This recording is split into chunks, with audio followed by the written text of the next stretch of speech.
Pour continuer notre tournée en Haute-Savoie, Bombi TV s'est rendu au téléphérique du Salève. Vous savez pas ce qu'est un téléphérique? Suivez-nous! Un téléphérique, avant tout, il faut comprendre, c'est un transport par câble. Ça veut dire que vous avez des voies, ce qu'on voit là, ce qui est symbolisé là, c'est-à-dire des câbles porteurs sur lesquels vont circuler un matériel roulant, c'est une cabine, avec un chariot, une suspente, qui va se déplacer donc le long de cette voie, du bas en haut et du haut en bas. Et tout ça, donc, c'est alimenté, enfin c'est motorisé plus exactement, par un système moteur-poulie qui va entraîner un câble tracteur qui fait une boucle comme ça. C'est-à-dire quand une cabine monte, l'autre descend. Le transport tel qu'il est assuré actuellement, c'est des cabines qui font 60 personnes, qui mettent 4 minutes pour faire la montée, donc 4 minutes aussi pour la descente. La voie, donc, elle est, ce qu'on voit là, ce sont de gros contrepoids qui permettent la tension de la voie des câbles porteurs, qui sont de 43 mm de diamètre. Et ça, c'est une poulie qui sert à tendre le système. Que là, il circule à 7 mètres par seconde. Sur le site, il existe un téléphérique depuis 1932 qui avait été rénové en 52, puis il s'était arrêté en 75. Et celui-là est nouveau. Il est neuf, enfin, il a été rénové complètement depuis 1984. Là, on vient encore actuellement d'avoir une rénovation du système électrique. Tout le système électrique, moteur, gestion ont été changés cette année.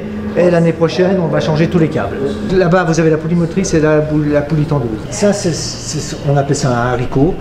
Ça permet donc la tension par un système de contrepoids. C'est ce qui assure la tension de la ligne porteuse.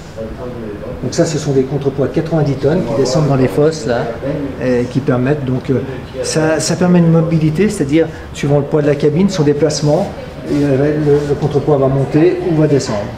Alors qu'il est fixe dans la partie haute, il est fixe sur la partie haute. Les câbles porteurs sont ancrage fixe. Alors les cabines complètes, elles font 5 tonnes à peu près. C'est-à-dire entre le chariot, c'est-à-dire la partie roulante sur les câbles, la suspente et la cabine elle-même, ça fait 4 tonnes 8. L'ensemble fait à peu près 4 tonnes 8. Et on peut supporter 4 tonnes 100 de passagers dedans. Les cabines sont équipées, elles, dessous de réservoirs d'eau qui permettent d'alimenter la station supérieure, parce qu'il n'y a pas d'eau sur le Salève. Donc on peut mettre 2 tonnes d'eau par cabine. Évidemment, quand on met 2 tonnes d'eau, on met moitié moins de passagers, puisque la charge de la cabine elle doit rester constante. Mais ça permet donc d'alimenter toute la partie restaurant, etc., toute la station supérieure. On est à peu près dans la base de 200 000 voyageurs par an. Sur l'ensemble de la saison étant plutôt pour nous une saison d'été, c'est-à-dire dirons-nous 1er avril, 30 octobre principalement. Voilà.